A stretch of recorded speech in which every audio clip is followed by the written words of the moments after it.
नमस्कार दर्शक बंधु मो सागर चलतु नजर पकईबा आज सकाळ केतोटी गुरुत्वपूर्ण खबर उपरे सेतिपाई वीडियोटी को शेष पर्यंत देखा मोर अनुरोध। वीडियोटी भल लगे वीडियोटी को लाइक करे, चैनल को सब्सक्राइब करे, कमेंट माध्यम जनातु आपण माने मो वीडियो केउ जिल्लारु देखुचंते। चलतु आज सकाळ खबर उपरे नजर पकईबा।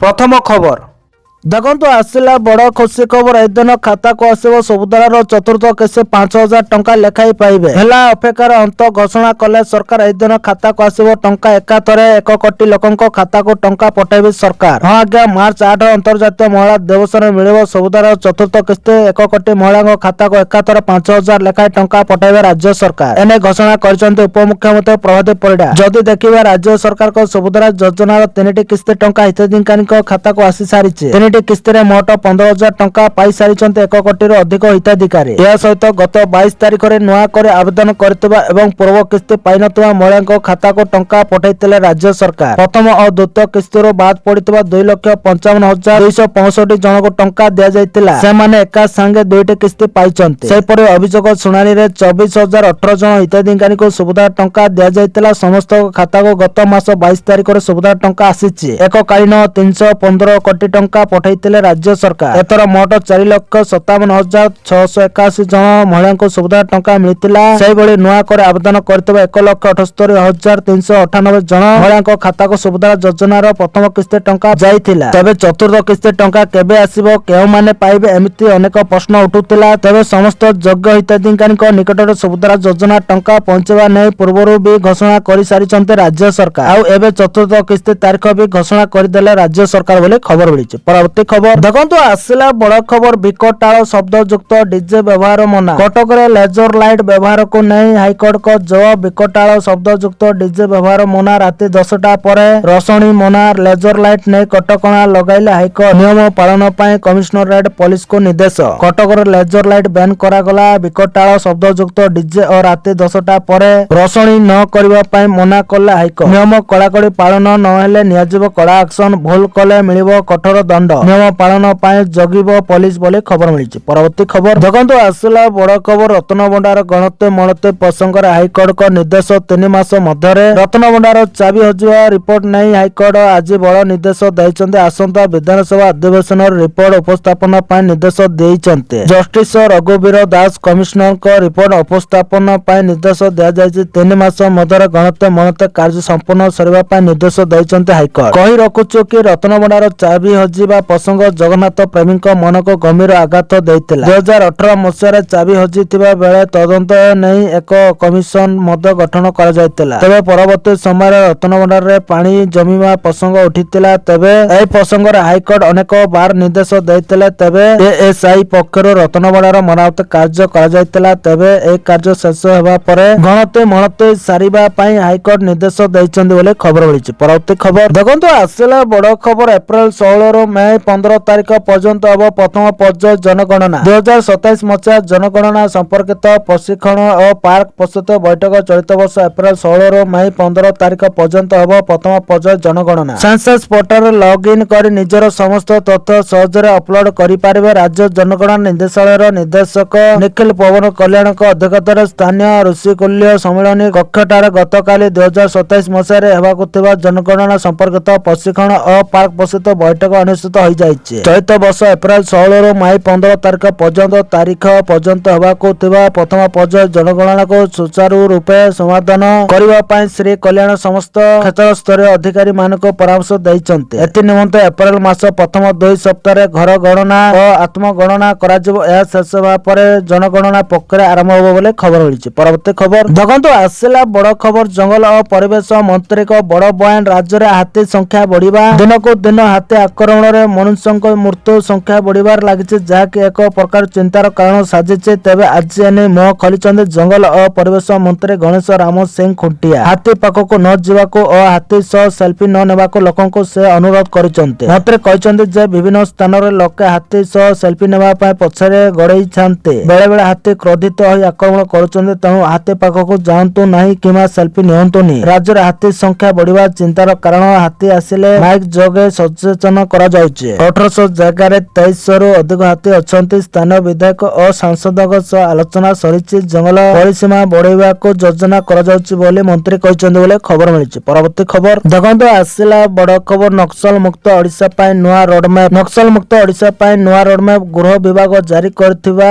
ବ୍ୟକ୍ତିରେ ଥଇଥାନ ପ୍ୟାକେଜ ବା ପୁନର୍ବାସ ନୀତିରେ ସର୍ବଭାରତୀୟ ସ୍ତରର କ୍ୟାଡରଙ୍କ ପାଇଁ ନୂଆ ନିୟମ ଯୋଡାଯାଇଛି। ନୂତନ ନିୟମ ଅନୁସାରେ ଯଦି କୌଣସି ନକ୍ସଲ ଓଡିଶାର ବାସିନ୍ଦା ନୁହନ୍ତି କିନ୍ତୁ ଓଡିଶାରେ ସକ୍ରିୟ ଅଛନ୍ତି, ସେମାନେ ମଧ୍ୟ ଏହି ଯୋଜନାରେ ସମସ୍ତ ସୁବିଧା ପାଇପାରିବେ। ନୂଆ ନୀତିରେ ମୁଣ୍ଡ ଜାମିନ ପୁରସ୍କାର ରାଶିକୁ ଅତ୍ୟଧିକ ବୃଦ୍ଧି କରାଯାଇଛି। କେନ୍ଦ୍ରୀୟ କମିଟି ସଭ୍ୟ ବା ପୋଲିଟ ବ୍ୟୁରୋ ସଭ୍ୟଙ୍କ ପାଇଁ ସର୍ବାଧିକ 1 କୋଟି 10 ଲକ୍ଷ ଟଙ୍କା, ରାଜ୍ୟ କମିଟି ସଭ୍ୟଙ୍କ ପାଇଁ 55 ଲକ୍ଷ ଟଙ୍କା ଓ ଆଞ୍ଚଳିକ କମିଟି ସଭ୍ୟଙ୍କ ପାଇଁ 33 ଲକ୍ଷ ଟଙ୍କାର ପୁରସ୍କାର ରାଶି ଧାର୍ଯ୍ୟ ହୋଇଛି। ଏହା ବ୍ୟତୀତ 5 ଲକ୍ଷ ଟଙ୍କାରୁ ଅଧିକ ପୁରସ୍କାର ଥିବା ସକ୍ରିୟ ନକ୍ସଲମାନେ ଆତ୍ମସମର୍ପଣ କଲେ ସେମାନଙ୍କୁ ଅତିରିକ୍ତ 10 ଲକ୍ଷ ଟଙ୍କାର ଏକକାଳୀନ ରାଶି ଫିକ୍ସ ଡିପୋଜିଟ୍ ଆକାରରେ ଦିଆଯିବ ବୋଲି ଖବର ମିଳିଛି। ପରବର୍ତ୍ତୀ ଖବର ଦେଖନ୍ତୁ, ଆସିଲା ବଡ ଖବର। ଚାଷୀ ମାନଙ୍କର ସବୁ ଧାନ ଉଠିବ କହିଲେ ସମବାୟ ମନ୍ତ୍ରୀ। ଚାଷୀ ମାନଙ୍କର ସବୁ ଧାନ ଉଠିବ କହିଲେ ସମବାୟ ମନ୍ତ୍ରୀ। ମିଲର୍ସଙ୍କ ଷ୍ଟୋରେଜ କ୍ଷମତା ଅନୁଯାୟୀ ଧାନ ରହିଯାଇଛି। ଯେତେ ଯେତେ ଖାଲି ହେଉଛି ସେତିକି ଧାନ ଉଠୁଛି। ସମସ୍ତଙ୍କ ଧାନ ଉଠିବ କହିଲେ ସମବାୟ ମନ୍ତ୍ରୀ ପ୍ରଦୀପ ବଳ ସାମନ୍ତ। ଧାନ ବିକ୍ରି ଅବଧି ସରିଲେ ବି ତାଙ୍କୁ ବୃଦ୍ଧି କରାଯିବ। ଏବର୍ଷ ପ୍ରବଳ ଧାନ ହୋଇଛି, ପ୍ରତି ପଞ୍ଚାୟତରେ ଷ୍ଟୋର ହେବ।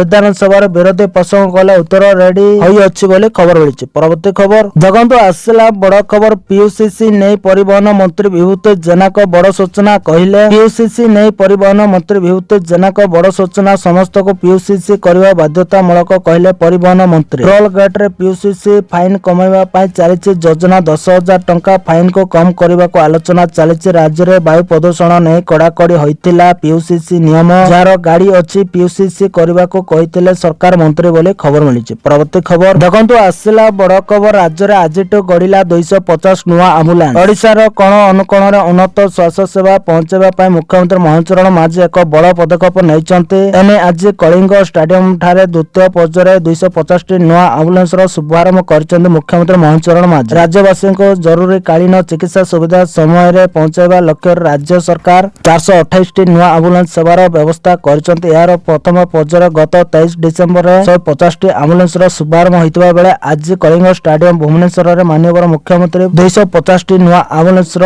ଲୋକାର୍ପଣ କରିଛନ୍ତି। ଏହି ସମସ୍ତ ଆମ୍ବୁଲାନ୍ସ ପାଇଁ ରାଜ୍ୟ ସରକାର ନିଜସ୍ୱ ପାଣ୍ଠିରୁ ପ୍ରାୟ 111 କୋଟି ଟଙ୍କା ବିନିଯୋଗ କରିଛନ୍ତି। ବର୍ତ୍ତମାନ ସାରା ରାଜ୍ୟରେ 867ଟି ଜରୁରୀକାଳୀନ ଆମ୍ବୁଲାନ୍ସ ସେବା ଚାଲୁଥିବା ବେଳେ ଗର୍ଭବତୀ ମହିଳା ଏବଂ ଅସୁସ୍ଥ ଶିଶୁମାନଙ୍କ ପାଇଁ ଜନନୀ ଏକ୍ସପ୍ରେସ ନାମରେ ଆଉ 500ଟି ସ୍ୱତନ୍ତ୍ର ଆମ୍ବୁଲାନ୍ସ ସେବା ଯୋଗାଇ ଦିଆଯାଉଛି। ଏହି ଆମ୍ବୁଲାନ୍ସ ସେବା ଗୁଡିକ ରାଜ୍ୟବାସୀଙ୍କ ପାଇଁ ଏକ ଜୀବନ ରେଖା ଭାବେ କାମ କରୁଛି। ମୁଖ୍ୟମନ୍ତ୍ରୀ କହିଛନ୍ତି ଯେ କମ ସମୟରେ ରୋଗୀଙ୍କୁ ହସ୍ପିଟାଲରେ ପହଞ୍ଚାଇବା, ମୃତ୍ୟୁ ହାର କମାଇବା ରାଜ୍ୟ ସରକାରଙ୍କ ମୁଖ୍ୟ ଲକ୍ଷ୍ୟ। ସେଥିପାଇଁ ଆମ୍ବୁଲାନ୍ସ ସେବାକୁ ଅଧିକ ସୁଦୃଢ ଏବଂ କାର୍ଯ୍ୟକ୍ଷମ କରିବା ଦିଗରେ ଲଗାତାର ପଦକ୍ଷେପ ନିଆଯାଉଛି ବୋଲି ଖବର ମିଳିଛି। ପରବର୍ତ୍ତୀ ଖବର ଦେଖନ୍ତୁ, ଆସିଲା ବଡ ଖବର। ଆସନ୍ତା 19ରୁ ମାଟ୍ରିକ ପରୀକ୍ଷା ଆରମ୍ଭ। ଆଜିଠୁ ନୋଡାଲ ସେଣ୍ଟରକୁ ଯିବ ପ୍ରଶ୍ନପତ୍ର। ସରିଲା ଅପେକ୍ଷା, ଘୋଷଣା ହେଲା ମାଟ୍ରିକ ପରୀକ୍ଷା ପାଇଁ ତାରିଖ। ଚଳିତ ବର୍ଷ ମାଟ୍ରିକ ପରୀକ୍ଷା ପାଇଁ ତାରିଖ ଘୋଷଣା କରିଛି ମାଧ୍ୟମିକ ଶିକ୍ଷା ପରିଷଦ। ତେବେ ବୋର୍ଡ ସଭାପତିଙ୍କ ଅନୁସାରେ ଆସନ୍ତା 19 ତାରିଖରୁ ଆରମ୍ଭ ହେବ ମାଟ୍ରିକ ପରୀକ୍ଷା, ଯାହା ମାର୍ଚ୍ଚ 2 ତାରିଖ ଯାଏ ଚାଲିବ। ଏନେଇ 3082 ସେଣ୍ଟର ପ୍ରସ୍ତୁତ କରାଯାଇଛି। ସେପଟେ ଆଜିଠାରୁ ନୋଡାଲ ସେଣ୍ଟରକୁ ଯିବ ପ୍ରଶ୍ନପତ୍ର, ଯେଉଁଥିରେ ସମସ୍ତ ଛାତ୍ରଛାତ୍ରୀ ପରୀକ୍ଷା ଦେବେ। ଆଜିଠାରୁ ନୋଡାଲ ସେଣ୍ଟରକୁ ଯିବ ପ୍ରଶ୍ନପତ୍ର। ଏନେଇ 49ଟି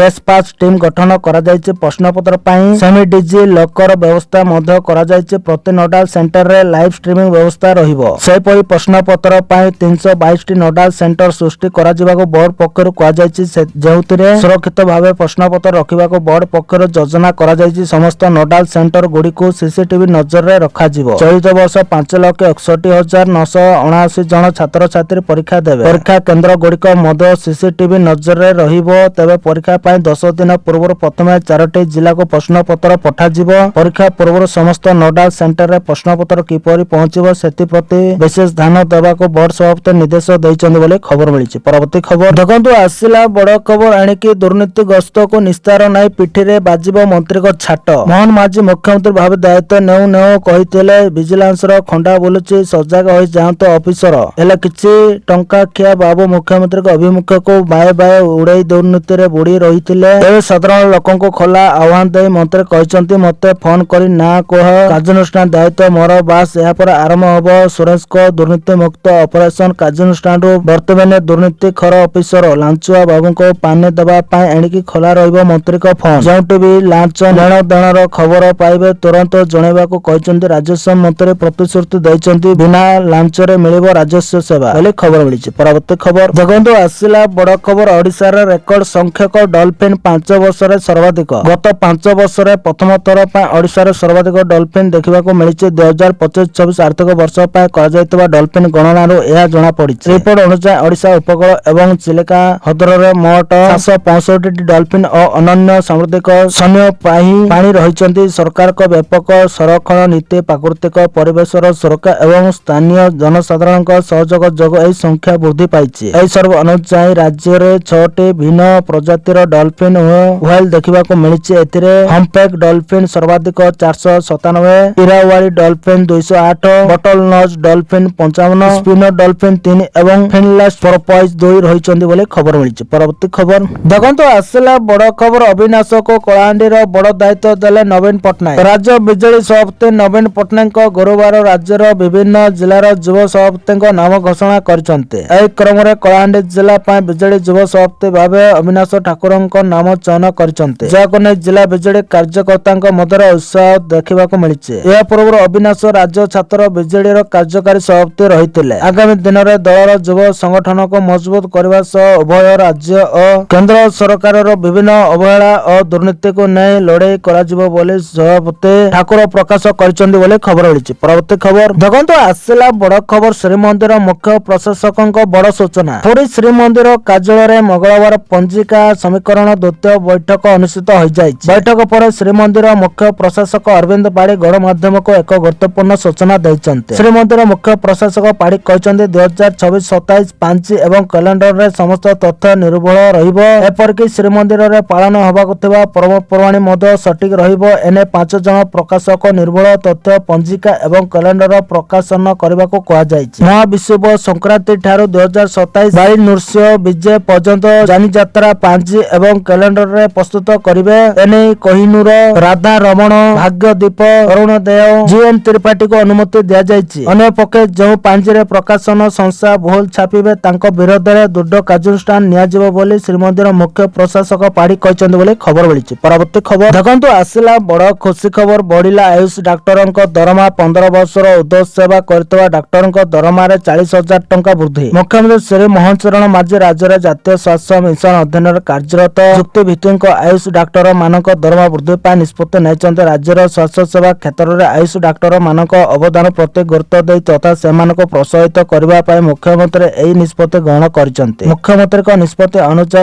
NHM ରେ କାର୍ଯ୍ୟରତ ଯୁକ୍ତିଭିତ୍ତିକ ଆୟୁଷ ଡାକ୍ତର ମାନଙ୍କ ଦରମା ବରିଷ୍ଠତା ଭିତ୍ତିରେ ମାସକୁ 20,000 ଟଙ୍କାରୁ 40,000 ଟଙ୍କା ପର୍ଯ୍ୟନ୍ତ ବୃଦ୍ଧି କରାଯାଇଛି। 5 ବର୍ଷର କମ୍ ସମୟ ଅବଧି ପାଇଁ ସେବାରତ ଆୟୁଷ ଡାକ୍ତର ମାନଙ୍କ ଦରମା ମାସକୁ 20,000 ଟଙ୍କା ବୃଦ୍ଧି ପାଇଛି। ଏହା ଦ୍ୱାରା ସେମାନଙ୍କ ସର୍ବନିମ୍ନ ଦରମା 56,948 ଟଙ୍କା ହୋଇଛି। ସେହିପରି 5 ରୁ 10 ବର୍ଷ ମଧ୍ୟରେ ସେବା କରିଥିବା ଡାକ୍ତର ମାନଙ୍କ ଦରମା ମାସକୁ 25,000 ବୃଦ୍ଧି ପାଇ 74,477 ଟଙ୍କାରେ ପହଞ୍ଚିଛି। 10 ରୁ 15 ବର୍ଷ ସେବା ପାଇଁ ମାସକୁ 30,000 ଟଙ୍କା ବୃଦ୍ଧି ପାଇ 80,467 ହୋଇଥିବା ବେଳେ 15 ବର୍ଷର ଉର୍ଦ୍ଧ୍ୱ ସେବା ପାଇଁ ଆୟୁଷ ଡାକ୍ତର ମାନଙ୍କ ଦରମା 40,000 ଟଙ୍କା ବୃଦ୍ଧି ପାଇ 91,486 ଟଙ୍କାରେ ପହଞ୍ଚିଛି। ସୂଚନା ଯୋଗ୍ୟ ଯେ ରାଜ୍ୟରେ ବର୍ତ୍ତମାନ 2,912 ଜଣ ଆୟୁଷ ଡାକ୍ତର ନିୟୋଜିତ ଅଛନ୍ତି ଏବଂ ଏହି ନିଷ୍ପତ୍ତି ଦ୍ୱାରା ରାଜ୍ୟ ସରକାର ବର୍ଷକୁ ପ୍ରାୟ 1 କୋଟି ଟଙ୍କା ଅଧିକ ବ୍ୟୟ କରିବେ। ଏହି ନିଷ୍ପତ୍ତି ଦ୍ୱାରା ରାଜ୍ୟରେ ଆୟୁଷ ସେବାରେ ଅଧିକ ଉନ୍ନତି ଆସିବ ବୋଲି ମୁଖ୍ୟମନ୍ତ୍ରୀ ଆଶା ପ୍ରକାଶ କରିଛନ୍ତି ବୋଲି ଖବର ମିଳିଛି। ପରବର୍ତ୍ତୀ ଖବର ଦେଖନ୍ତୁ ଆସିଲା ବଡ ଖବର ରାଜ୍ୟରେ ସୃଷ୍ଟି ହେବ 10,000 ନିଯୁକ୍ତି। ମାନ୍ୟବର ମୁଖ୍ୟମନ୍ତ୍ରୀଙ୍କ ଶ୍ରୀ ମୋହନ ଚରଣ ମାଝୀଙ୍କ ମାର୍ଗଦର୍ଶନରେ ରାଜ୍ୟ ମୁଖ୍ୟ ଶାସନ ସଚିବ ଶ୍ରୀମତୀ ଅନୁ ଗର୍ଗଙ୍କ ଅଧ୍ୟକ୍ଷତାରେ 144ତମ ରାଜ୍ୟସ୍ତରୀୟ ସିଙ୍ଗଲ ୱିଣ୍ଡୋ କ୍ଲାସ ଅର୍ଥନୀତି ବୈଠକ ମାଧ୍ୟମରେ ମୋଟ 4,111.80 କୋଟି ଟଙ୍କା ବିନିଯୋଗ ସହିତ 23ଟି ଶିଳ୍ପ ନିବେଶ ପ୍ରସ୍ତାବକୁ ଅନୁମୋଦନ କରାଯାଇଛି, ଯାହା 9,924 ବା ପ୍ରାୟ 10,000 ନିଯୁକ୍ତି ସୁଯୋଗ ସୃଷ୍ଟି ଲକ୍ଷ୍ୟ ରଖୁଛି। ଏହି ମଞ୍ଜୁରୀ ଓଡ଼ିଶାର ଶିଳ୍ପ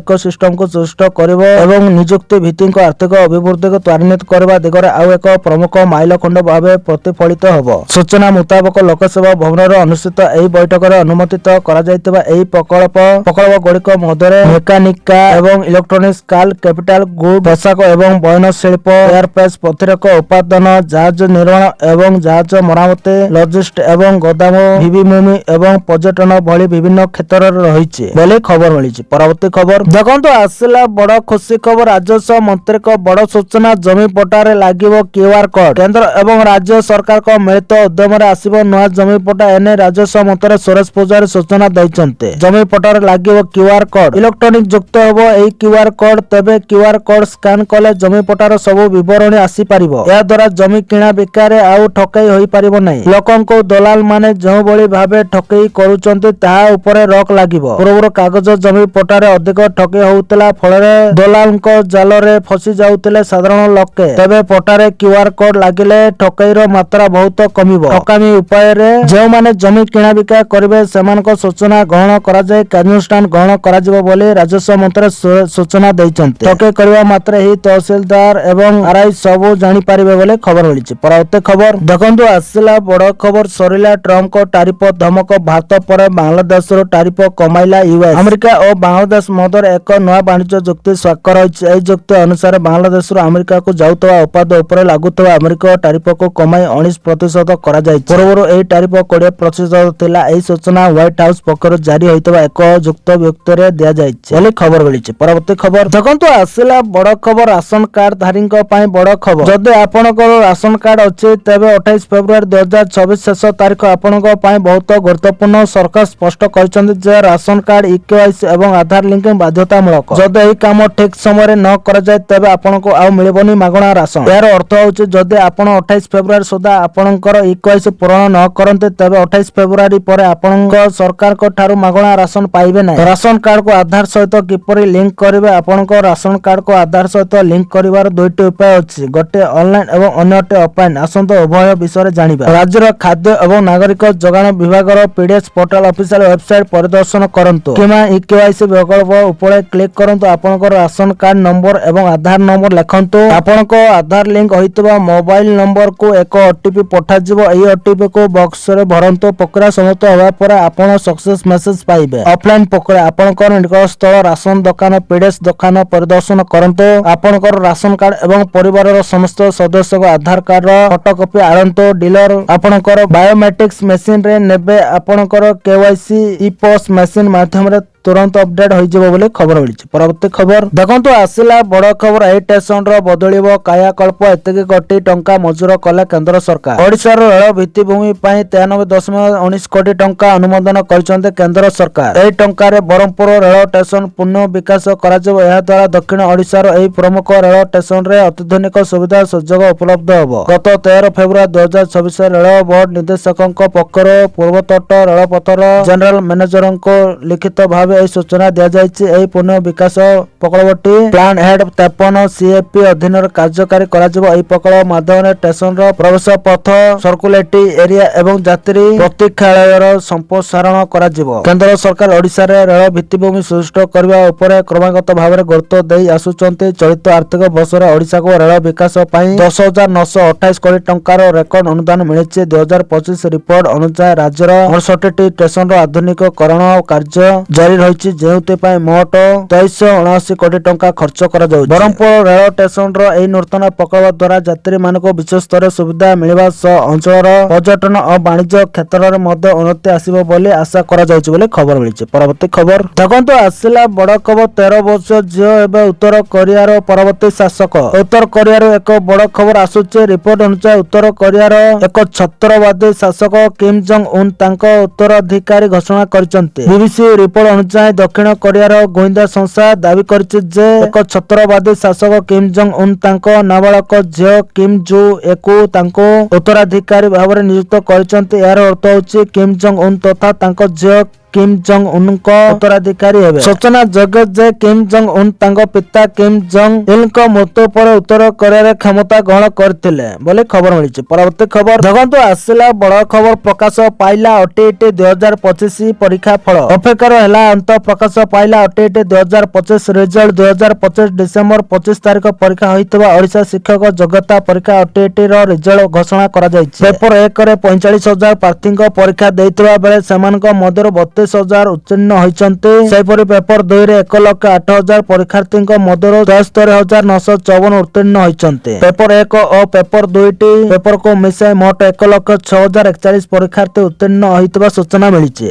परीक्षार्थी माने निज रिजल्ट जांच पाए बोर्ड अधिकृत वेबसाइट को जाई परिबे। सेटारे ओटीटी 2025 रिजल्ट लिंक रे क्लिक कर निजर रोल नंबर और आवश्यक तथ्य दे रिजल्ट डाउनलोड करि परिबे बोले खबर मिलिछि। परवर्ती खबर देखंतु आसिला बड़ खबर कनक बंधन सिंहदया को सुप्रीम कोर्ट रु आश्वस्ति निर्वाचन मामला ऊपर कनक बंधन सिंहदया को सुप्रीम कोर्ट रु आश्वस्ति तांको विरोध रे हाईकोर्ट रे चलितबा निर्वाचन मामला ऊपर रोक लगाइले सुप्रीम कोर्ट। यासो बीजेडी रो पराजित प्रार्थी सरोज मेहर को जवाब दाखल पई सुप्रीम कोर्ट नोटिस जारी करिसंती। 4 सप्ताह पर मामलार परवर्ती शुणाणी 2024 विधानसभा निर्वाचन समय रे कनक बंधन सिंहदया निज नामांकन पत्र रे मिथ्या सत्यपाठ दाखल करथिबा ने बीजेडी रो पराजित प्रार्थी सरोज मेहर अभियोग करथिले निज विरोध रे थिबा अपराधी को मामला संपर्क रे तथ्य लुचाइबा सह संपत्ति विषय रे भूल तथ्य दैथिबा दोषाई कनक बंधन को निर्वाचन को असिद्ध घोषणा करबा को सहज हाईकोर्ट रे निर्वाचन मामला दायर करथिले। बिना शुणाणी रे निर्वाचन मामला खारिज करबा को कनक बंधन हाईकोर्ट रे आवेदन करथिले। कनकଙ୍କ आवेदन को विचार कर निर्वाचन मामला चलिबो बोले हाईकोर्ट राय सुनाइथिले। हाईकोर्ट को एही राय को चैलेंज कर सुप्रीम कोर्ट रे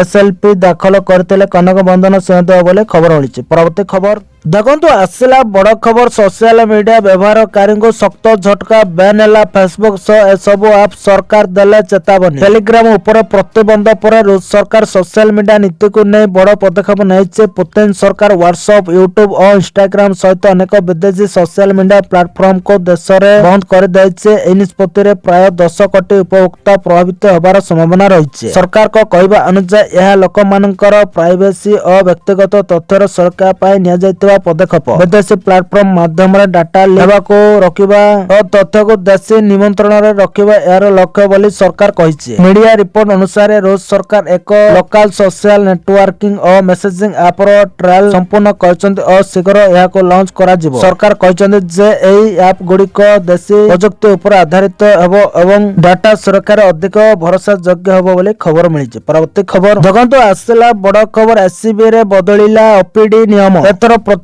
दिन मिलिबो डाक्टर परामर्श। जो दिन चाहिए कि आवश्यक पड़े आपण एससीबी मेडिकल रे डाक्टर परामर्श नहीं पारिबे। एससीबी मेडिकल रे बदलिला ओपीडी नियम आसिला बड़ अपडेट। लोकंक सुविधा पे एससीबी मेडिकल कॉलेज एवं हॉस्पिटल रो परिचालन ओपीडी सेवा विभाग रो एक बड़ परिवर्तन आनिछि बोली सूचना मिलिछि। अनेक समय रोगी डाक्टरी परीक्षा करि सारिबा पर निजर रिपोर्ट देखाइबा पय डाक्टर केउ बार रे आसीबे से जाय अपेक्षा करुथिले। फଳରେ ସେହି ଦିନ ଯାଏ ରୋଗୀଙ୍କୁ ହସ୍ତସଂସ୍ଥ ହେବାକୁ ପଡୁଥିଲା। ପୁଣି ଡାକ୍ତର ସପ୍ତାହର ଏକ ନିର୍ଦ୍ଦିଷ୍ଟ ବାରିରେ ଆସୁଥିବାରୁ ଅନେକ ଲୋକ ଡାକ୍ତରଙ୍କୁ ଦେଖା କରିବା ପାଇଁ ଲମ୍ବା ଲାଇନ ଲଗାଉଥିଲେ। କିଏ ନିଜ ରିପୋର୍ଟ ଦେଖାଇ ପାରୁଥିଲେ ତ ଅନ୍ୟ କେହି ପୁଣି ଆଉ ଏକ ସପ୍ତାହ ଯାଏ ଅପେକ୍ଷା କରୁଥିଲେ। ଯଦିଓ ଏମିତି କାଭା ହେଉଥିଲା ଏଥିରେ ଅନେକ ସମସ୍ୟା ଦେଖାଯାଉଥିଲା। ମାତ୍ର ଏବେ ଆଉ ସେହିପରି ଅସୁବିଧାର ସମ୍ମୁଖୀନ ହେବାକୁ ପଡିବ ନାହିଁ, କାରଣ ଏଥର ପ୍ରତିଦିନ ଡାକ୍ତରଙ୍କ ପରାମର୍ଶ ନିଆଯାଇପାରିବ। ହସ୍ପିଟାଲ କର୍ତ୍ତୃପକ୍ଷ ବ୍ୟାଖ୍ୟା କରିଛନ୍ତି ଯେ ପାରମ୍ପରିକ ପରାମର୍ଶ ପରେ ରୋଗୀମାନଙ୍କୁ ପ୍ରାୟତଃ ବିଭିନ୍ନ ଡାକ୍ତରୀ ପରୀକ୍ଷା କରିବାକୁ ପଡିଥାଏ ଏବଂ ଫଳାଫଳ ପାଇବାରେ ବିଳମ୍ବ ହେବାରୁ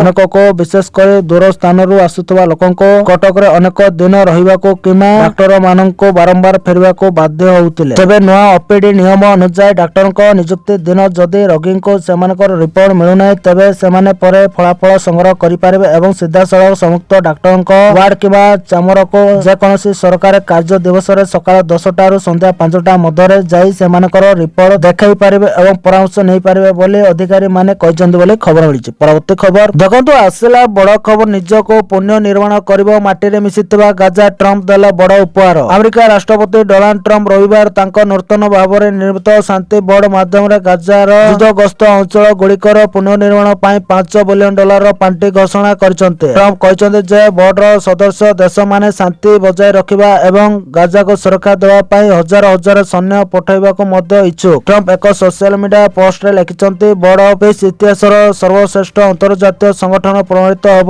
ଏବଂ ମୁଁ ଏହାର ସଭାପତି ହୋଇଥିବାରୁ ଗର୍ବିତ। ବୋର୍ଡ ସଦସ୍ୟ ମାନଙ୍କ ଏହି ପ୍ରତିଶ୍ରୁତି ଗୁଡିକୁ ଗୁରୁବାର ୱାଶିଂଟନରେ ବୋର୍ଡର ପ୍ରଥମ ବୈଠକରେ ଆନୁଷ୍ଠାନିକ ଭାବରେ ଘୋଷଣା କରାଯିବ। 20ରୁ ଅଧିକ ସଦସ୍ୟ ରାଷ୍ଟ୍ର ମଧ୍ୟରୁ କେଉଁମାନେ ଏହି ବୈଠକରେ ଯୋଗ ଦେବେ ତାହା ଏପର୍ଯ୍ୟନ୍ତ ସ୍ପଷ୍ଟ ହୋଇନାହିଁ। ଟ୍ରମ୍ପ ଏହା ମଧ୍ୟ ସ୍ପଷ୍ଟ କରିନାହାନ୍ତି ଯେ କେଉଁ ଦେଶ ଗାଜାକୁ ପୁନଃନିର୍ମାଣ କିମ୍ବା ସୁରକ୍ଷା ବାହିନୀ ପଠାଇବେ। ଇଣ୍ଡୋନେସିଆ ସେନା କହିଛି ଯେ ଜୁନ ଶେଷ ସୁଦ୍ଧା ଗାଜାରେ ଶାନ୍ତି ରକ୍ଷା ଏବଂ ମାନବିକ ମିଶନ ପାଇଁ 8,000 ପର୍ଯ୍ୟନ୍ତ ସୈନ୍ୟ ମୁତୟନ କରାଯାଇପାରେ ବୋଲି ଖବର ମିଳିଛି। ପରବର୍ତ୍ତୀ ଖବର ଦେଖନ୍ତୁ ଆସିଲା ବଡ ଖବର। ଜାତୀୟ ରାଜପଥରେ ବଢିପାରେ ଟ୍ରୋଲ ଟ୍ୟାକ୍ସ ବଡ ଯୋଜନା କରୁଛନ୍ତି କେନ୍ଦ୍ର ସରକାର। ଭାରତରେ ଆଗକୁ ବଢିପାରେ ଟ୍ରୋଲ ଟ୍ୟାକ୍ସ। ଦେଶରେ ଏକ୍ସପ୍ରେସ ୱେ ଏବଂ ହାଇ ସ୍ପିଡ ରୋଡ ନିର୍ମାଣ କାର୍ଯ୍ୟକୁ ତ୍ୱରାନ୍ୱିତ କରିବା ପାଇଁ କେନ୍ଦ୍ର ସରକାର ଏକ ବଡ ପଦକ୍ଷେପ ନେବାକୁ ଯାଉଛନ୍ତି। ଗତ ଏକ ଦଶନ୍ଧି ଧରି ରାଜପଥ ନିର୍ମାଣ କ୍ଷେତ୍ରରୁ ଦୂରେଇ ରହିଥିବା ଘରୋଇ ପୁଞ୍ଜିନିବେଶକାରୀଙ୍କୁ ପୁଣି ଥରେ ଆକୃଷ୍ଟ କରିବା ପାଇଁ ସରକାର ନୂଆ ନିୟମ ପ୍ରଣୟନ କରୁଛନ୍ତି। ଏହି ପଦକ୍ଷେପ ଦ୍ୱାରା ଆଗାମୀ ଦିନରେ ଟ୍ରୋଲ ଟ୍ୟାକ୍ସ ବୃଦ୍ଧି ପାଇବାର ସମ୍ଭାବନା ରହିଛି। 2027 ଆର୍ଥିକ ବର୍ଷ ସୁଦ୍ଧା ଘରୋଇ କ୍ଷେତ୍ର ମାଧ୍ୟମରେ 1 ଲକ୍ଷ କୋଟି ଟଙ୍କାର ପ୍ରକଳ୍ପ କାର୍ଯ୍ୟକାରୀ କରିବାକୁ ଲକ୍ଷ୍ୟ ରଖାଯାଇଛି। ବର୍ତ୍ତମାନ ହାଇୱେ ନିର୍ମାଣରେ ଘରୋଇ ନିବେଶ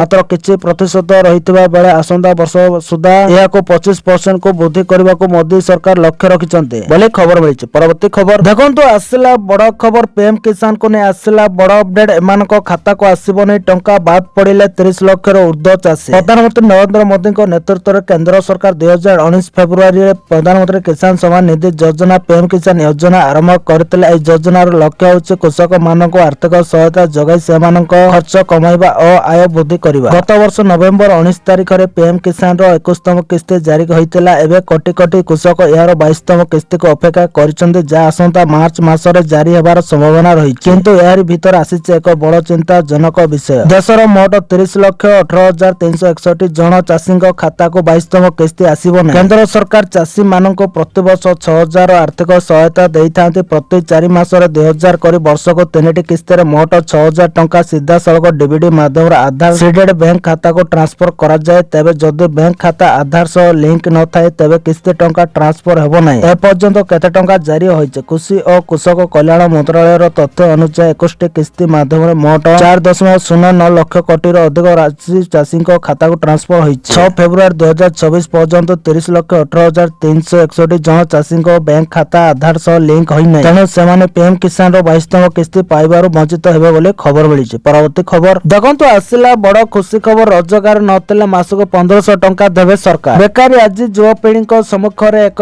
ବଡ ଚ୍ୟାଲେଞ୍ଜ ପାଲଟିଛି। ପାଠପଢା ସମାପ୍ତ କରିବା ପରେ ମଧ୍ୟ ଅନେକ ଯୁବକ ଯୁବତୀ ତୁରନ୍ତ ଚାକିରି ପାଇପାରୁନାହାନ୍ତି, ଯାହା ସେମାନଙ୍କ ପରିବାର ଉପରେ ଆର୍ଥିକ ଚାପ ବୃଦ୍ଧି କରୁଛି। ଏହି ପରିସ୍ଥିତିକୁ ସମାଧାନ କରି ଉତ୍ତରପ୍ରଦେଶ ସରକାର ସିଏମ ବେରୋଜଗାରୀ ଭତ୍ତା ଯୋଜନା ଆରମ୍ଭ କରିଛନ୍ତି। ଏହି ଯୋଜନା ଅଧୀନରେ ଯୋଗ୍ୟ ବେକାର ଯୁବକ ଯୁବତୀ ମାନଙ୍କୁ ମାସିକ 1,000ରୁ 1,500 ପର୍ଯ୍ୟନ୍ତ ଆର୍ଥିକ ସହାୟତା ମିଳିବ। ଏହି ଯୋଜନା ପାଠପଢା ସମାପ୍ତ କରିବା ପରେ ନିଯୁକ୍ତି ଖୋଜୁଥିବା ଯୁବକ ଯୁବତୀ ମାନଙ୍କ ପାଇଁ ଏକ ଗୁରୁତ୍ୱପୂର୍ଣ୍ଣ ସହାୟତା। ଭତ୍ତା ରାଶି ସିଧାସଳଖ ସେମାନଙ୍କ ବ୍ୟାଙ୍କ ଆକାଉଣ୍ଟକୁ ସ୍ଥାନାନ୍ତରିତ କରାଯିବ, ଯାହା ସେମାନଙ୍କୁ ବିନା ଅସୁବିଧାରେ ଏହା ପାଇବାକୁ ଅନୁମତି ଦେବ।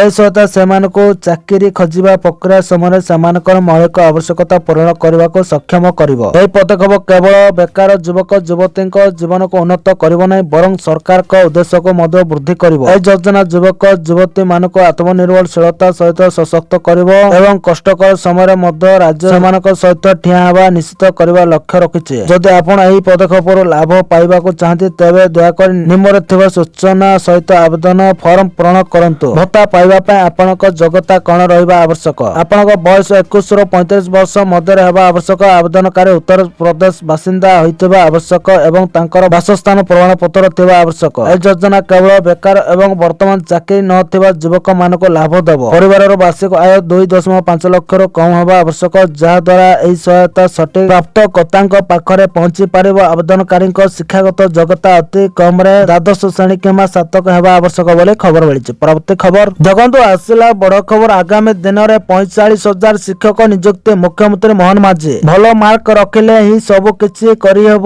ତାହା ନୁହେଁ। ଶିକ୍ଷା ଆମର ଚିନ୍ତାଧାରାକୁ ରୂପ ଦିଏ, ଏହା ଚରିତ୍ର ଗଠନ କରେ ଏବଂ ଶୃଙ୍ଖଳା ସଚ୍ଚୋଟତା ସମ୍ମାନ ଓ ଦାୟିତ୍ୱ ଶିଖାଏ। ଏକ ଭଲ ସ୍କୁଲ ଛାତ୍ରଛାତ୍ରୀଙ୍କୁ କେବଳ ଚାକିରି ପାଇଁ ପ୍ରସ୍ତୁତ କରେ ନାହିଁ, ଏହା ଜୀବନ ଯୁଦ୍ଧ ପାଇଁ ପ୍ରସ୍ତୁତ କରିଥାଏ। ଜାତୀୟ ଶିକ୍ଷାନୀତିକୁ ରାଜ୍ୟରେ ପ୍ରଣୟନ କରାଯାଇ ଶିକ୍ଷାର ଢାଞ୍ଚାକୁ ପରିବର୍ତ୍ତନ କରିବାକୁ ଉଦ୍ୟମ ଆରମ୍ଭ କରାଯାଇଛି। ଏଥିସହ ପ୍ରତ୍ୟେକ ପଞ୍ଚାୟତରେ ଗୋଟିଏ ଲେଖାଏଁ ମଡେଲ ସ୍କୁଲ ତଥା ଗୋଦାବରୀଶ ମିଶ୍ର ଆଦର୍ଶ ପ୍ରାଥମିକ ବିଦ୍ୟାଳୟ ପ୍ରତିଷ୍ଠା ପାଇଁ ସରକାର ନିଷ୍ପତ୍ତି ନେଇଛନ୍ତି। ଯାଜପୁର ଜିଲ୍ଲାର ବେଶନଗର ସ୍ଥିତ ନରସିଂହ ଚୌଧୁରୀ ଏନ୍ଏସି ହାଇସ୍କୁଲର ଶନିବାର ପ୍ଲାଟିନମ ଜୁବିଲି ଉତ୍ସବରେ ମୁଖ୍ୟମନ୍ତ୍ରୀ ମୋହନ ଚରଣ ମାଝୀ ମୁଖ୍ୟ ଅତିଥି ଭାବେ ଯୋଗଦେଇ ଏହା କହିଛନ୍ତି। ଆଲୁମିନିୟମ କମିଟିର କାର୍ଯ୍ୟକାରୀ ସଭାପତି ରସାନନ୍ଦ ମହାନ୍ତିଙ୍କ ସଭାପତିତ୍ୱରେ ଅନୁଷ୍ଠିତ ସଭାରେ ମୁଖ୍ୟମନ୍ତ୍ରୀ କହିଛନ୍ତି, ରାଜ୍ୟ ସରକାରଙ୍କ ବଜେଟରେ ବହୁ ସୁଧାର ହୋଇପାରିଛି। ଆଉ ସେହି ଓଭରଡ୍ରାଫ୍ଟ ନାହିଁ। ଚଳିତ ଆର୍ଥିକ ବର୍ଷରେ 6.1% ଭିତ୍ତିଭୂମି ସୃଷ୍ଟ କରିବାକୁ ନିଷ୍ପତ୍ତି ନିଆଯାଇଛି, ଯାହାକି ଦେଶରେ ଓଡ଼ିଶା ପ୍ରଥମ ସ୍ଥାନ ଅଧିକାର କରିପାରିଛି ବୋଲି ଖବର ମିଳିଛି। ପରବର୍ତ୍ତୀ ଖବର ଦେଖନ୍ତୁ ଆସିଲା ବଡ ଖବର। ବିଜେଡି ମହିଳା ସାଂଗଠନିକ କର୍ମକର୍ତ୍ତାଙ୍କୁ ଦାୟିତ୍ୱ ବଣ୍ଟନ, ଯାଣନ୍ତୁ କାହାକୁ କେଉଁଠି ମିଳିଲା। ବିଜୁ ମହିଳା ଜନତା ଦଳ ସାଂଗଠନିକ କର୍ମକର୍ତ୍ତାଙ୍କୁ ଦାୟିତ୍ୱ ବଣ୍ଟନ କରାଯାଇଛି। ଜିଲ୍ଲା ସଭାନେତ୍ରୀ ଓ କାର୍ଯ୍ୟକାରୀ ସଭାନେତ୍ରୀ ଭାବେ ଦାୟିତ୍ୱ ବଣ୍ଟନ କରିଛନ୍ତି ବିଜେଡି ସୁପ୍ରିମୋ ନବୀନ ପଟ୍ଟନାୟକ। 26ଟି ସାଂଗଠନିକ ଜିଲ୍ଲା ପାଇଁ ସଭାନେତ୍ରୀ, କାର୍ଯ୍ୟକାରୀ ସଭାନେତ୍ରୀଙ୍କୁ ଦାୟିତ୍ୱ ବଣ୍ଟନ କରାଯାଇଛି। 158 ଜଣଙ୍କୁ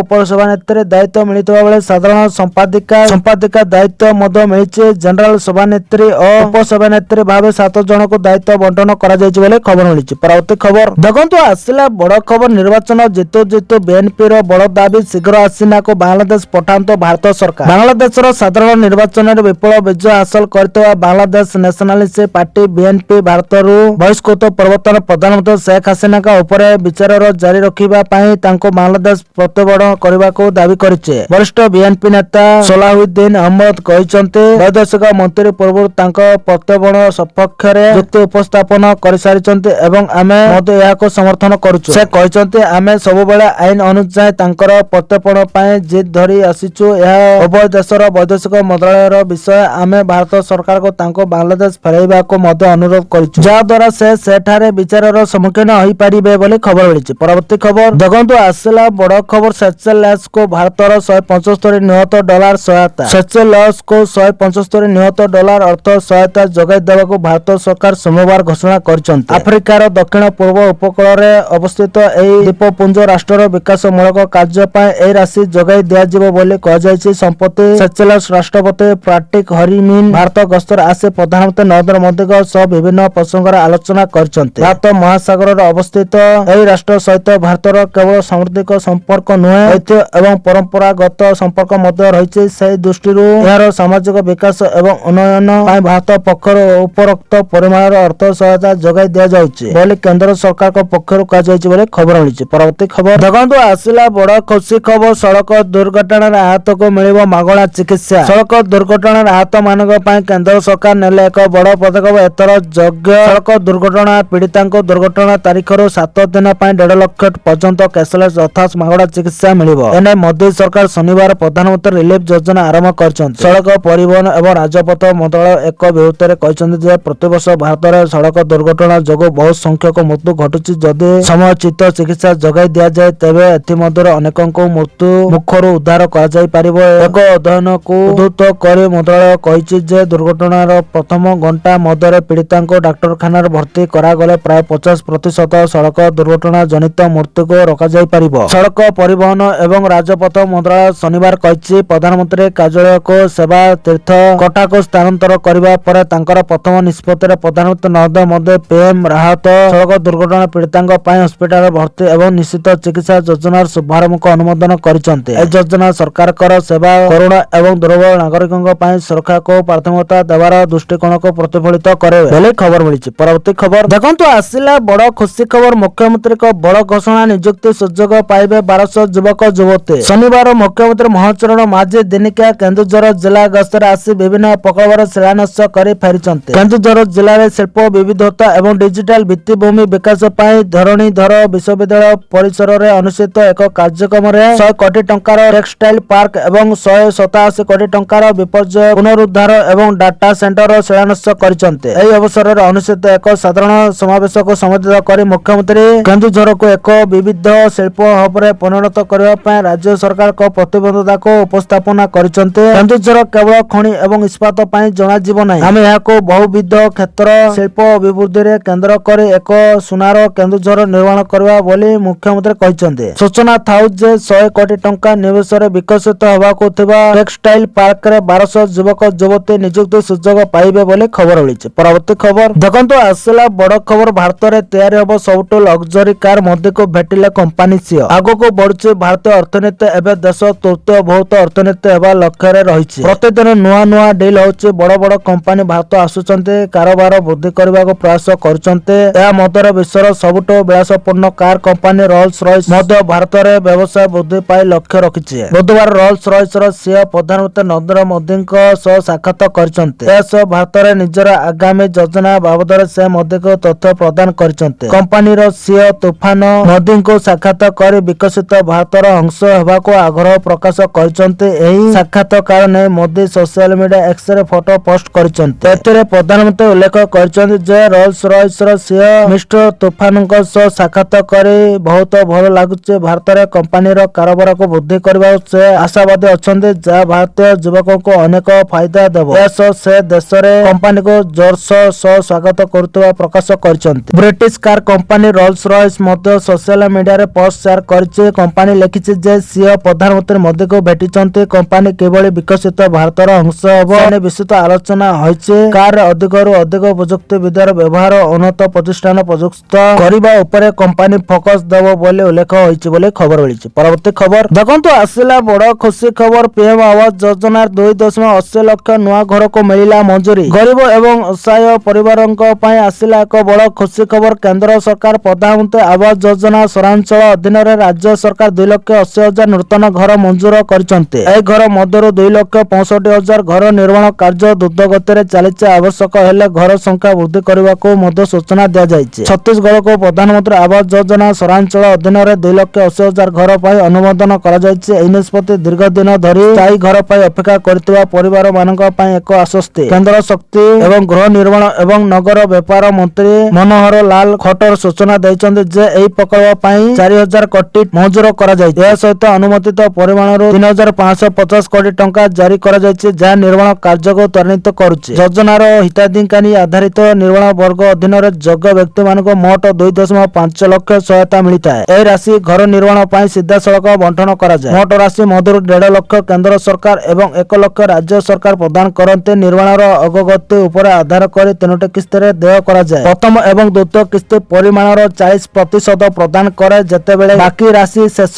କିସ୍ତିରେ ପ୍ରଦାନ କରାଯାଏ। ଏହି ଯୋଜନା ଅଧୀନରେ 30ରୁ 35 ବର୍ଗ ମିଟର ଘର ନିର୍ମାଣ କରାଯାଇ ପାରିବ। ଘରେ ଅତି କମରେ 2ଟି କୋଠରୀ, ଏକ ରୋଷେଇ ଘର ଏବଂ ଏକ ଶୌଚାଳୟ ରହିବା ଆବଶ୍ୟକ। ଯେଉଁମାନଙ୍କର ଜମି ନାହିଁ ସେମାନଙ୍କୁ ଅନ୍ୟ ଯୋଜନା ମାଧ୍ୟମରେ ଜମି ଯୋଗାଇ ଦିଆଯାଇ ପାରିବ ବୋଲି ଖବର ମିଳିଛି। ପରବର୍ତ୍ତୀ ଖବର ଦେଖନ୍ତୁ, ଆସିଲା ବଡ ଖୁସି ଖବର। ଏହି ଦିନ ଚାଷୀଙ୍କ ଖାତାକୁ ଆସିବ ଧାନ ବୋନସ ଟଙ୍କା। ସରକାର ଧାର୍ଯ୍ୟ କଲେ ତାରିଖ। ଛତିଶଗଡ଼ରେ ଧାନ କ୍ରୟ ଜାନୁଆରୀ 31 ତାରିଖରେ ଶେଷ ହୋଇଛି। ତଥାପି ଯେଉଁ ଚାଷୀ ମାନଙ୍କର ଟୋକେନ କଟା ଯାଇଥିଲା ଏବଂ ଯେଉଁମାନେ ସେମାନଙ୍କର ଧାନ ବିକ୍ରି କରିପାରି ନଥିଲେ ସେମାନଙ୍କୁ ସରକାର ଆଉ 2 ଦିନର ଅତିରିକ୍ତ ସୁଯୋଗ ଦେଇଥିଲେ। ବର୍ତ୍ତମାନ କୃଷକ ମାନେ ଧାନ ଟଙ୍କା ଓ ବୋନସ ରାଶି ପାଇଁ ଅପେକ୍ଷା କରିଛନ୍ତି। ଛତିଶଗଡ଼ରେ ଧାନ ପାଇଁ ସର୍ବାଧିକ 3100 ଟଙ୍କା ପ୍ରତି କ୍ୱିଣ୍ଟାଲ ଦରରେ ଦେୟ ଦିଆଯାଉଛି। ଏହା ସହିତ ସମର୍ଥନ ମୂଲ୍ୟ ଛଡା କୃଷକ ଉନ୍ନତି ଯୋଜନା ଅନ୍ତର୍ଗତ ରାଜ୍ୟ ସରକାର ଚାଷୀ ମାନଙ୍କୁ ବୋନସ ମଧ୍ୟ ପ୍ରଦାନ କରୁଛନ୍ତି। ରିପୋର୍ଟ ଅନୁସାରେ ବିଷ୍ଣୁଦେବ ସାହ ସରକାର ଚାଷୀ ମାନଙ୍କୁ ଧାନ ବୋନସ ଦେବାକୁ ନିଷ୍ପତ୍ତିକୁ ଅନୁମୋଦନ କରିଛନ୍ତି। ଗତକାଲି ଫେବୃଆରୀ 17, 2024ରେ ଅନୁଷ୍ଠିତ କ୍ୟାବିନେଟ ବୈଠକରେ ସରକାର ଚାଷୀ ମାନଙ୍କୁ ବୋନସ ପ୍ରଦାନ ପାଇଁ ତାରିଖ ସ୍ଥିର କରିଛନ୍ତି। ହୋଲି ପୂର୍ବରୁ ରାଜ୍ୟରେ ସହାୟକ ମୂଲ୍ୟରେ ଧାନ ବିକ୍ରୟ କରୁଥିବା ଚାଷୀ ମାନଙ୍କୁ 3100 ଟଙ୍କା ପ୍ରତି କ୍ୱିଣ୍ଟାଲ ହିସାବରେ ଅନ୍ତର ରାଶି ସେମାନଙ୍କ ଖାତାରେ ଜମା କରାଯିବ ବୋଲି ମନ୍ତ୍ରୀ ପରିଷଦ ଗୁରୁତ୍ୱପୂର୍ଣ୍ଣ ନିଷ୍ପତ୍ତି ନେଇଛି। ଏହି ଦିନ ବୋନସ ରାଶି ଆକାଉଣ୍ଟରେ ଜମା କରାଯିବ। ସୂଚନା ଯୋଗ୍ୟ ଯେ ଖରିଫ ମାର୍କେଟିଂ ବର୍ଷ 2025-26ରେ 25,24,339 ଚାଷୀଙ୍କ ଠାରୁ 141.04 ଲକ୍ଷ ମେଟ୍ରିକ ଟନ ଧାନ କିଣାଯାଇଥିଲା। କୃଷକ ଉନ୍ନତି ଯୋଜନା ଅନ୍ତର୍ଗତ ଧାନ ମୂଲ୍ୟର ଅନ୍ତର ରାଶି ଭାବେ ପ୍ରାୟ 10,000 କୋଟି ଟଙ୍କା ହୋଲି ପୂର୍ବରୁ ଏହି ଦେୟ ଦିଆଯିବ। ଏଠାରେ ଉଲ୍ଲେଖନୀୟ ଯେ ଏହି ଋତୁରେ ରାଜ୍ୟ ସରକାର 1.57 କୋଟି ମେଟ୍ରିକ ଟନ ରୁ ଅଧିକ ଧାନ କ୍ରୟ କରି ଏକ ନୂତନ ରେକର୍ଡ ସୃଷ୍ଟି କରିଛନ୍ତି। ଚଳିତ ବର୍ଷ 27 ଲକ୍ଷରୁ ଅଧିକ ଚାଷୀ ଧାନ ବିକ୍ରୟ କରିବାକୁ ପଞ୍ଜୀକୃତ କରିଛନ୍ତି, ଯାହା ପୂର୍ବ ବର୍ଷ ଗୁଡିକ ତୁଳନାରେ ଅଧିକ ବୋଲି ଖବର ମିଳିଛି। ପରବର୍ତ୍ତୀ ଖବର ଦେଖନ୍ତୁ, ଆସିଲା ବଡ ଖବର ଖୁସି ଖବର। ଖୁବ୍ ଶୀଘ୍ର ମିଳିବ 2 ମାସର ଏରିୟର ସହ ମହଙ୍ଗା ଭତ୍ତା। କେନ୍ଦ୍ର ସରକାର କର୍ମଚାରୀଙ୍କ ପାଇଁ ପୁଣି ଏକ ବଡ ଖୁସି ଖବର। 10 ଫେବୃଆରୀ 2024ର ସାମ୍ପ୍ରତିକ ରିପୋର୍ଟ ଏବଂ ମୁଦ୍ରାସ୍ଫୀତି ତଥ୍ୟ ଅନୁସାରେ ଜାନୁଆରୀ 2024 ଠାରୁ ଲାଗୁ ହେବାକୁ ଥିବା ମହଙ୍ଗା ଭତ୍ତା ଡିଏର ଚିତ୍ର ପ୍ରାୟ ସ୍ପଷ୍ଟ ହୋଇଯାଇଛି। ସରକାର ହୋଲି ପୂର୍ବରୁ କିମ୍ବା ମାର୍ଚ୍ଚ 2024ର ପ୍ରଥମ ସପ୍ତାହରେ ଡିଏ ବୃଦ୍ଧି ଘୋଷଣା କରିପାରନ୍ତି। ଯଦି ଏଭଳି ହୁଏ ତେବେ ମାର୍ଚ୍ଚ 2024 ଶେଷରେ ମିଳୁଥିବା ଦରମାରେ ଡିଏ ସହ ଏରିୟର ମଧ୍ୟ ମିଳିବ। କେତେ ବୃଦ୍ଧି ପାଇବ ଡିଏ? ଡିସେମ୍ବର 2025ର ମୁଦ୍ରାସ୍ଫୀତି ତଥ୍ୟ ଅନୁସାରେ ଡିଏ 2% ବୃଦ୍ଧି ପ୍ରାୟ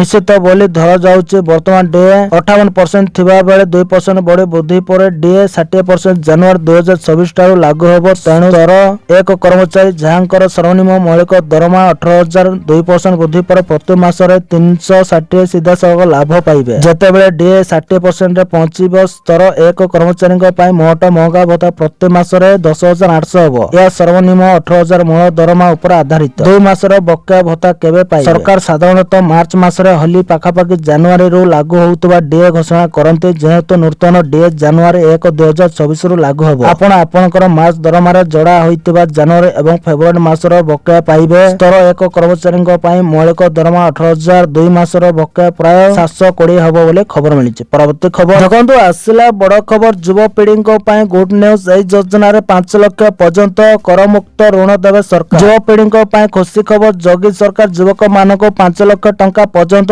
କରମୁକ୍ତ ଋଣ ପ୍ରଦାନ କରୁଛନ୍ତି, ଯାହାଦ୍ୱାରା ସେମାନେ ନିଜର ବ୍ୟବସାୟ ଆରମ୍ଭ କରିପାରିବେ। ଏହି ଯୋଜନାର ଲାଭ ପାଇବା ପାଇଁ ଆବେଦନକାରୀମାନେ ଉତ୍ତରପ୍ରଦେଶର ସ୍ଥାୟୀ ବାସିନ୍ଦା ହେବା ଆବଶ୍ୟକ। ଆବେଦନକାରୀଙ୍କ ବୟସ 18 ରୁ 40 ବର୍ଷ ମଧ୍ୟରେ ହେବା ଆବଶ୍ୟକ। ସର୍ବନିମ୍ନ ଶିକ୍ଷାଗତ ଯୋଗ୍ୟତା 8ମ ଶ୍ରେଣୀ ପାସ୍। ଏହା ସହ ଆବେଦନ କୌଣସି ବ୍ୟାଙ୍କ କିମ୍ବା ଆର୍ଥିକ ସଂସ୍ଥାର ଡିଫଲ୍ଟରେ ହେବା ଉଚିତ ନୁହେଁ। ମୁଖ୍ୟମନ୍ତ୍ରୀ ଯୁବ ଉଦ୍ୟୋଗୀ ଯୋଜନା ଅଧୀନରେ ଯୁବକମାନେ ଉତ୍ପାଦନ, ସେବା, ବାଣିଜ୍ୟ, ଷ୍ଟାର୍ଟଅପ୍ ଦୋକାନ, କର୍ମଶାଳା ଏବଂ ଖାଦ୍ୟ ବ୍ୟବସାୟ ସମେତ ବିଭିନ୍ନ ବ୍ୟବସାୟ ଆରମ୍ଭ କରିପାରିବେ। ସରକାର ବ୍ୟବସାୟ ସମ୍ବନ୍ଧୀୟ ପରାମର୍ଶ ଏବଂ ତାଲିମ ମଧ୍ୟ ପ୍ରଦାନ କରନ୍ତି। କଣ ଆବଶ୍ୟକ? ଆବେଦନ କରିବା ପାଇଁ ଯୁବକମାନଙ୍କୁ ଆଧାର କାର୍ଡ, ବାସସ୍ଥାନ ପ୍ରମାଣପତ୍ର, ଶିକ୍ଷା ପ୍ରମାଣପତ୍ର, ବ୍ୟାଙ୍କ ଆକାଉଣ୍ଟ ବିବରଣୀ ଏବଂ ବ୍ୟବସାୟ କିମ୍ବା ପ୍ରୋଜେକ୍ଟ ରିପୋର୍ଟ ଆବଶ୍ୟକ ବୋଲି ଖବର ମିଳିଛି। ପରବର୍ତ୍ତୀ ଖବର ଦେଖନ୍ତୁ, ଆସିଲା ବଡ଼ ଖବର। ଭାରତ ସମର୍ଥନରେ ବାହାରିଲା ଚୀନ ଦେଶ। କିଛି ନୂଆ ଚାଲ କରୁଛି କି ଡ୍ରାଗନ? ଭାରତ ସମର୍ଥନରେ କହିଲା ଡ୍ରାଗନ ବା ଚୀନ ଦେଶ, ଯାହାକି ଭାରତକୁ ମଧ୍ୟ ଚକିତ କରିଦେଇଛି। ଚୀନ ପ୍ରଥମ ଥର ପାଇଁ ଭାରତ ସପକ୍ଷରେ କହିଛି। ଡ୍ରାଗନ ଏପରିକି କହିଛି ଯେ ଭାରତ ବିନା ବ୍ରିକ୍ସ ଭଳି ସଂଗଠନର କୌଣସି ଅସ୍ତିତ୍ୱ ନାହିଁ। ଭାରତ ମଧ୍ୟ ଚୀନ ଦ୍ୱାରା ଏହି ନୂତନ ଚାଲ ପ୍ରତି ସତର୍କ। ବର୍ତ୍ତମାନ ଏହା ବୁଝିବା ପାଇଁ ପ୍ରୟାସ କରାଯାଉଛି ଯେ ଏହା ବ୍ରିକ୍ସ ସମ୍ପର୍କରେ ଭାରତ ପ୍ରତି ଚୀନର ବିଶ୍ୱସ୍ତତା ନା ଡ୍ରାଗନ ଦ୍ୱାରା ଏକ ଚାଲ। ବ୍ରିକ୍ସର ମୂଳତଃ 5 ଜଣ ସଦସ୍ୟ ଥିଲା, କିନ୍ତୁ ବର୍ତ୍ତମାନ ସଂଖ୍ୟା 11କୁ ଅତିକ୍ରମ କରିଛି। ଏହି 5 ଜଣ ମୂଳ ସଦସ୍ୟଙ୍କ ମଧ୍ୟରେ ବ୍ରାଜିଲ, ରୁଷିଆ, ଚୀନ, ଭାରତ ଏବଂ ଦକ୍ଷିଣ ଆଫ୍ରିକା ଅନ୍ତର୍ଭୁକ୍ତ। ପୂର୍ବତନ ଭାରତୀୟ ରାଷ୍ଟ୍ରଦୂତ ବିଦ୍ୟାଭୂଷଣ ସୋନି ଏବଂ ଚୀନ ରାଷ୍ଟ୍ରଦୂତ ଚଳିତ ବର୍ଷ ଭାରତରେ ହେବାକୁ ଥିବା ବ୍ରିକ୍ସ ସମ୍ମିଳନୀ ପୂର୍ବରୁ ରଣନୀତି ବିଷୟରେ ଆଲୋଚନା କରିଥିଲେ ବୋଲି ଖବର ମିଳିଛି। ପରବର୍ତ୍ତୀ ଖବର ଦେଖନ୍ତୁ, ଆସିଲା ବଡ଼ ଖୁସି ଖବର, ଆସିଲା ବଡ଼ ଅପଡେଟ୍। ଏଦିନ ଚାଷୀଙ୍କ ଖାତାକୁ ଆସିବ 2,000 ଟଙ୍କା। ଦେଶର କ୍ଷୁଦ୍ର ଓ ନାମମାତ୍ର ଚାଷୀଙ୍କୁ ଆର୍ଥିକ ସହାୟତା ଯୋଗାଇବା ପାଇଁ ପ୍ରଧାନମନ୍ତ୍ରୀ ମୋଦିଙ୍କ ଦ୍ୱାରା ଆରମ୍ଭ କରାଯାଇଥିବା ପିଏମ୍ କିଷାନ ଯୋଜନା ପରବର୍ତ୍ତୀ କିସ୍ତି ଖୁବ୍ ଶୀଘ୍ର ଜାରି ହେବାକୁ ଯାଉଛି। ଗତ କିସ୍ତି 21 ନଭେମ୍ବର 2025ରେ ପ୍ରଦାନ କରାଯାଇଥିଲା। ତେଣୁ ସମୟ ଅନୁଯାୟୀ ଆଗାମୀ କିସ୍ତି ପାଇଁ ଚାଷୀଙ୍କ ଅପେକ୍ଷା ଏବେ ଶେଷ ହେବାକୁ ଯାଉଛି। ରିପୋର୍ଟ ଅନୁଯାୟୀ ସରକାର ହୋଲି ପର୍ବ ପୂର୍ବରୁ ଚାଷୀଙ୍କ ବ୍ୟାଙ୍କ ଖାତାକୁ ଟଙ୍କା ପଠାଇବାକୁ ପ୍ରସ୍ତୁତ କରୁଛନ୍ତି। ଅନୁମାନ କରାଯାଉଛି ଯେ 24 ଫେବୃଆରୀ 2026 ପରେ କୌଣସି ଦିନ ଏହି ଟଙ୍କା ଟ୍ରାନ୍ସଫର କରାଯାଇପାରେ। ଯଦିଓ ସରକାରୀ ସ୍ତରରେ କୌଣସି ନିର୍ଦ୍ଦିଷ୍ଟ ତାରିଖ ଘୋଷଣା ହୋଇନାହିଁ, କିନ୍ତୁ ପୁରୁଣା ପ୍ୟାଟର୍ନ ଅନୁଯାୟୀ ଏହି ସମୟରେ ଟଙ୍କା ମିଳିବା ପ୍ରାୟ ନିଶ୍ଚିତ। ଏଥର କିଛି ଚାଷୀଙ୍କ ଖାତାକୁ 2,000 ବଦଳରେ 4,000 ଟଙ୍କା ଆସିବାର ସମ୍ଭାବନା ରହିଛି। ଏହା କୌଣସି ବୋନସ ନୁହେଁ, ବରଂ ସେହି ଚାଷୀଙ୍କ ହକ୍ ଯେଉଁମାନଙ୍କର ଗତ କିସ୍ତି 21ତମ କୌଣସି ବୈଷୟିକ ତ୍ରୁଟି କିମ୍ବା କାଗଜପତ୍ର ଅଭାବରୁ ଅଟକି ଯାଇଥିଲା। ଯଦି ସେମାନେ ଏବେ ସବୁ ତ୍ରୁଟି ସଂଶୋଧନ କରିଦେଇଛନ୍ତି, ତେବେ ଉଭୟ କିସ୍ତିର ଟଙ୍କା ମିଶି ସେମାନଙ୍କ ଖାତାକୁ 4,000 ଟଙ୍କା ଆସିବ। ସାଧାରଣ ହିତାଧିକାରୀଙ୍କୁ ପୂର୍ବ ଭଳି 2,000 ଟଙ୍କା ହିଁ ମିଳିବ। ଯଦି ଆପଣ ନିଜର ଇକେୱାଇସି କରିନାହାନ୍ତି, ତେବେ ଆପଣଙ୍କ ଟଙ୍କା ଅଟକି ଯାଇପାରେ। ସ୍ୱଚ୍ଛତା ବଜାୟ ରଖିବା ପାଇଁ ସରକାର ଇକେୱାଇସି ବାଧ୍ୟତାମୂଳକ କରିଛନ୍ତି। ଆପଣ ପିଏମ୍ କିଷାନ ପୋର୍ଟାଲ ମାଧ୍ୟମରେ କିମ୍ବା ନିକଟସ୍ଥ ସିଏସ୍ସି ସେଣ୍ଟରକୁ ଯାଇ ବାୟୋମେଟ୍ରିକ୍ସ ଜରିଆରେ ଏହାକୁ ତୁରନ୍ତ ସମ୍ପୂର୍ଣ୍ଣ କରିପାରିବେ ବୋଲି ଖବର ମିଳିଛି। ପରବର୍ତ୍ତୀ ଖବର ଦେଖନ୍ତୁ, ଆସିଲା ବଡ଼ ଖବର। ପାକିସ୍ତାନକୁ ଝଟକା ଦେଲା ଭାରତର ବନ୍ଧୁ, ଭାରତକୁ ହେବ ଲାଭ। ପାକିସ୍ତାନ ଆଉ ଏକ ବଡ଼ ଆର୍ଥିକ ଏବଂ କୂଟନୈତିକ ବିପର୍ଯ୍ୟୟର ସମ୍ମୁଖୀନ ହୋଇଛି। ପଡ଼ୋଶୀ ଆଫଗାନିସ୍ତାନରେ କ୍ଷମତାସୀନ ତାଲିବାନ ପାକିସ୍ତାନରୁ ଔଷଧ ଆମଦାନୀକୁ ସମ୍ପୂର୍ଣ୍ଣ ନିଷିଦ୍ଧ କରିଛି। ତାଲିବାନ ଅର୍ଥ ମନ୍ତ୍ରଣାଳୟ ଏହି ସମ୍ପର୍କରେ ଏକ ନିର୍ଦ୍ଦେଶ ଜାରି କରି ଆଫଗାନ ବ୍ୟବସାୟୀମାନଙ୍କୁ ପାକିସ୍ତାନ ପରିବର୍ତ୍ତେ ଅନ୍ୟ ଦେଶ ସହିତ ବାଣିଜ୍ୟ ବିକଳ୍ପ ଅନୁସନ୍ଧାନ କରିବାକୁ ନିର୍ଦ୍ଦେଶ ଦେଇଛି। ଆଫଗାନିସ୍ତାନର ଏହି କଠୋର ନିଷ୍ପତ୍ତିକୁ ଭାରତ ପ୍ରତି ଏକ ଅନୁଗ୍ରହ ଭାବରେ ଦେଖାଯାଉଛି, ଯାହାଦ୍ୱାରା ସେ ଭବିଷ୍ୟତରେ ବାଣିଜ୍ୟ ଖୋଜିପାରେ। ଟୋଲୋ ନ୍ୟୁଜରେ ପ୍ରକାଶିତ ଏକ ରିପୋର୍ଟ ଅନୁଯାୟୀ ଆଫଗାନ ଅର୍ଥ ମନ୍ତ୍ରଣାଳୟ ଏହା ମଧ୍ୟ ସ୍ପଷ୍ଟ କରିଛି ଯେ ଦେଶରେ ଔଷଧ ଚୋରାଚାଲାଣ କରୁଥିବା ଲୋକଙ୍କ ବିରୋଧରେ କଠୋର କାର୍ଯ୍ୟାନୁଷ୍ଠାନ ନିଆଯିବ ଏବଂ ଜବତ ସାମଗ୍ରୀ ନଷ୍ଟ କରାଯିବ। ସଂଯୁକ୍ତ କର୍ତ୍ତୃପକ୍ଷ ଚୋରାଚାଲାଣ ପଥ ଦେଇ ସାମଗ୍ରୀ ପରିବହନକୁ ମଧ୍ୟ ରୋକିବେ। ଏହା ବ୍ୟତୀତ Afghanistan chamber of commerce and investment କହିଛି ଯେ ଏହି ନିଷ୍ପତ୍ତି ସକାରାତ୍ମକ ଫଳାଫଳ ଆଣିପାରେ, ଯେଉଁଥିରେ ଘରୋଇ ଉତ୍ପାଦନଗୁଡ଼ିକୁ ପ୍ରୋତ୍ସାହିତ କରିବା, ବଜାରରେ ନିମ୍ନମାନର ଔଷଧକୁ ନୂତନ ଔଷଧ ସହିତ ବଦଳାଇବା ଏବଂ ବିକଳ୍ପ ଆମଦାନୀ ପଥ ଅନୁସନ୍ଧାନ କରିବା ଅନ୍ତର୍ଭୁକ୍ତ ବୋଲି ଖବର ମିଳିଛି। ପରବର୍ତ୍ତୀ ଖବର ଦେଖନ୍ତୁ, ଆସିଲା ବଡ଼ ଖବର। ଆମେରିକା ବିରୋଧରେ ଖୋଲମଖୋଲା ଗପିଲା ଚୀନ ବୈଦେଶିକ ମନ୍ତ୍ରୀ। ଚୀନର ବୈଦେଶିକ ମନ୍ତ୍ରୀ ୱାଙ୍ଗ ୟି ଗତକାଲି ଆମେରିକାକୁ ତାଇୱାନ ଉପରେ ଷଡ଼ଯନ୍ତ୍ର ବିରୋଧରେ ଚେତାବନୀ ଦେଇ କହିଛନ୍ତି ଯେ ଏହା ଚୀନ ସହିତ ସାମନାସଜ୍ଜା ସୃଷ୍ଟି କରିପାରେ। ଜର୍ମାନୀର ମୁନିଚ ସୁରକ୍ଷା ସମ୍ମିଳନୀରେ ଭାଷଣ ଦେଇ ବୈଦେଶିକ ମନ୍ତ୍ରୀ ୱାଙ୍ଗ କହିଛନ୍ତି ଯେ ଭବିଷ୍ୟତରେ ଆମେରିକା ଚୀନ ବିରୋଧରେ ଷଡ଼ଯନ୍ତ୍ର କରିପାରେ, କାରଣ ବାରମ୍ବାର ଆମେରିକା ତାଇୱାନ ଦେଶକୁ ସହଯୋଗ କରୁଛି। ହୁଏତ ସେ ପୁଣି ତାଇୱାନକୁ ଉସ୍କାଇ ହୋଇପାରେ ଚୀନ ଉପରେ ଆକ୍ରମଣ କରିବା ପାଇଁ କିମ୍ବା ଚୀନର ଲାଲ ରେଖା ଅତିକ୍ରମ କରି ସୀମା ଭିତରକୁ ପ୍ରବେଶ କରିବା ପାଇଁ। ଆଉ ସେତେବେଳେ ଆମେ କେବେ ବି ଆମେରିକାକୁ ଛାଡ଼ିବୁ ନାହିଁ ବୋଲି ସେ ସଫା କହିଥିଲେ। ଏଣୁ ଭବିଷ୍ୟତରେ ଦୁଇ ଦେଶ ଭିତରେ ଘମାଘୋଟ ଲଢ଼େଇ ହେବ। ତାଙ୍କ ଭାଷଣରେ ୱାଙ୍ଗ ବେଜିଂ ଏବଂ ଟୋକିଓ ମଧ୍ୟରେ ବର୍ତ୍ତମାନର ସମ୍ପର୍କ ଉପରେ ମଧ୍ୟ ମତାମତ ଦେଇଥିଲେ। ଜାପାନ ପ୍ରଧାନମନ୍ତ୍ରୀ ସାନାଇ ତାକାଇଚି ଦାୟିତ୍ୱ ନେବା ପରଠାରୁ ଚୀନ ଜାପାନ ସଫର ତିକ୍ତ ହୋଇଛି। ସମସ୍ତ ଶାନ୍ତିପ୍ରିୟ ଦେଶ ଜାପାନକୁ ଏକ ସ୍ପଷ୍ଟ ଚେତାବନୀ ଦେବା ଉଚିତ। ଯଦି ଏହା ହିଂସା ପଥ ଆପଣାଏ ତେବେ ଚୀନ କଡ଼ା ଜବାବ ଦେବ ବୋଲି ଖବର ମିଳିଛି। ପରବର୍ତ୍ତୀ ଖବର ଦେଖନ୍ତୁ ଆସିଲା ବଡ଼ ଖବର। 2027 ମାର୍ଚ୍ଚ ସୁଦ୍ଧା ସବୁ ଗାଁକୁ ପାଇପ୍ ପାଣି ଯୋଗାଣ। ମୁଖ୍ୟମନ୍ତ୍ରୀ 2027 ମାର୍ଚ୍ଚ ସୁଦ୍ଧା ସବୁ ଗାଁକୁ ପହଞ୍ଚିବ ପାଇପ୍ ଜଳ। କୌଣସି ବି ରାଜସ୍ୱ ଗ୍ରାମ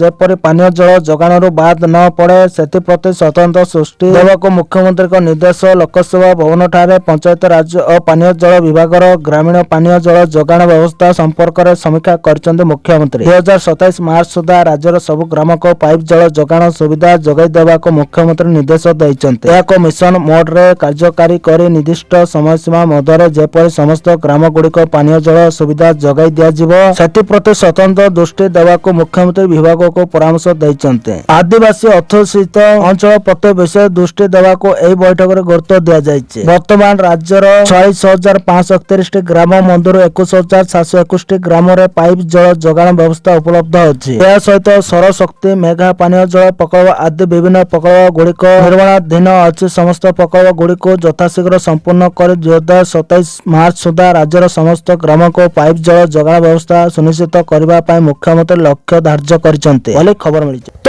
ଦର୍ଶକ ବନ୍ଧୁ ଏ ଥିଲା ଆଜି ସକାଳର କେତୋଟି ଗୁରୁତ୍ୱପୂର୍ଣ୍ଣ ଖବର। ଯଦି ଭିଡ଼ିଓଟି ଭଲ ଲାଗିଛି ଲାଇକ୍ କରିବା ସହିତ ଆମ ଚ୍ୟାନେଲକୁ ସବସ୍କ୍ରାଇବ କରନ୍ତୁ ଆଉ ଭିଡ଼ିଓକୁ ସେୟାର କରନ୍ତୁ।